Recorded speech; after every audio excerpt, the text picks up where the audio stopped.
Alright, what up everybody? It's your boy Akeem and welcome to today's vlogs. Here to give you more scout reports on players headed towards the 2015 NFL Draft. For this vlog, I'm here to talk about Dee Hart, the running back coming out of Colorado State.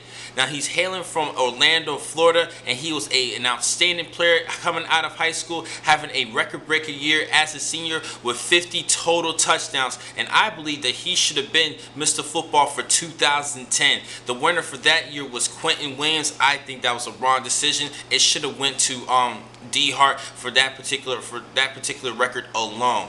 Now he actually started his career at Alabama, signing with Alabama, becoming one of the top prospects coming out of high school. But due to many knee injuries, he actually missed out a lot of action in 2011 and 2012, 2013 as well. And then he decided to transfer to Colorado State as a redshirt junior because in 3.5 years he did graduate at Alabama with a criminal justice degree. Now he did stay just one season for the Rams where he rushed for 1,275 yards and 16 rushing touchdowns to go along with 189 yards on the air with 2 receiving touchdowns, to 18 touchdowns in total. And he decided to forego his final year of eligibility to enter this year's draft. Now it's time for me to talk about his strengths and weaknesses. First, his strengths. Now this guy has great quickness and great patience in finding out his blockers. He does a good job reading his blocks and getting into the hole. He has a good jitterbug type of footwork, and he definitely has great quick feet to elude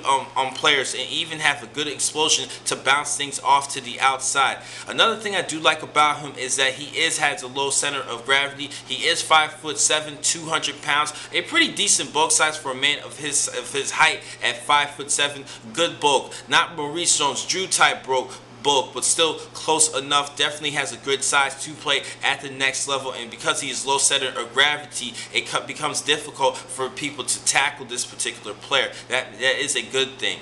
Now he does have a couple of weaknesses though. First, his 40 time. He ran a 4.840. That is not good. You kind of want your running back to run at least a 4.6. That was a terrible 40 time, but he definitely runs faster as you see on the field. I think he just struggled in that 40 time. Mainly was starting things off in that 40, but I still think he's a decent player. Another couple weaknesses that he does have. One thing I did notice in 2014 when he finally became that starting running back for the Rams, he actually had 5 fumbles that season. So ball security is a major concern, and that is not a good thing. You kind of want your running back to not commit turnovers and fumble the football. And at the next level, a lot of players like Charles Tillman from Chicago definitely loves to strip the football away from ball carriers. He needs to do a better job with ball security.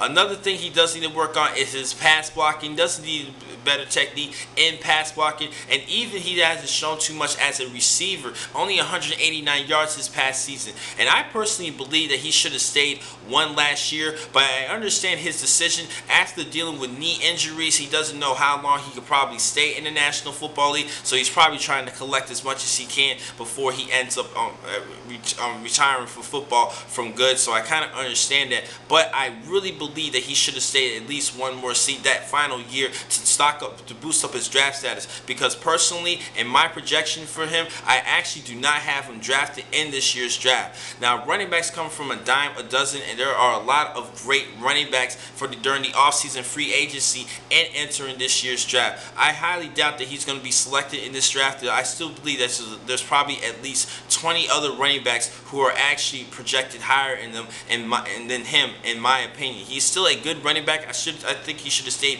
that final year of eligibility to boost up his draft status and show that he could be a more receiving type caliber running back that the NFL teams want in their running back to have. So I actually have him as a free agent for this year's draft. Now the next time I'm going to catch you guys will be in just a couple of minutes. I'm going to give you a couple more scout reports for today. Thank you for watching this vlog. I'm your man Akeem McCall.